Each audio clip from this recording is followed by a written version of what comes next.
Well, hello everybody on YouTube land. I recently purchased a 2005 Ford Escape.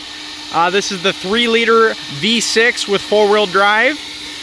Today we put a brand new used tailgate on this machine. It was wrecked in the rear end, which is why the price was so cheap. This is the 4-wheel drive model.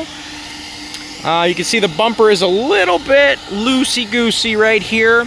It was also missing the front emblem, so we found all these parts from our local junkyard.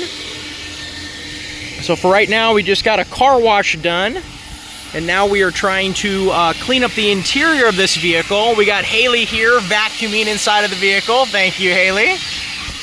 This machine does have a cracked windshield as well. Just comes to the pour for the course for a machine of this caliber and this price range. Otherwise, mechanically, it seems to run and drive pretty darn well. It does have the rust typical of Iowa cars, which is where I am located. Come to the rear end here. We do have this tailgate. It's not quite put on there correctly. As you can see, there's some panel gaps, and it's not actually hooked up in the bottom. Like I said, it has been wrecked in the rear. The whole tailgate was completely destroyed. We were able to locate this spare part here. You can see this frame piece is all bent in, and if we take a peek inside of here, it's all bashed in up here as well.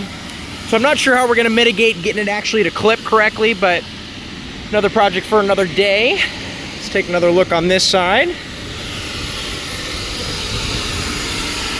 So again, it's missing the whole rear bumper, and that subframe piece there is dented in. But overall, by golly, it's even got the little rain guards to help protect with the weather elements. Take a look inside here. Again, pretty nasty, dirty in here, but we're trying to mitigate that with the vacuum. Spare tire with a little bit of tread on that. Not sure if that holds air or not. Interior-wise, not too darn bad, just dirty and kind of grimy. But that's a quick look of our 2005 Ford Escape. I am going to start it up for you guys. It does have a check engine light. I was able to check that. Looks like it is an EVAP code. Also has ABS on. One of the tone rings is messed up. But honestly, it starts up just fine. Turn that music down. 4-wheel drive light is also on due to the ABS tone rings. Like I said, check engine light is on for that EVAP code.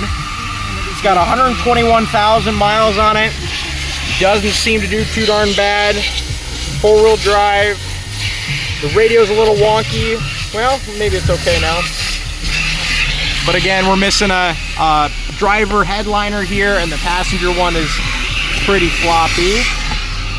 But we'll see, where this is kind of a flipping adventure, and never put together a car like this before. See you later.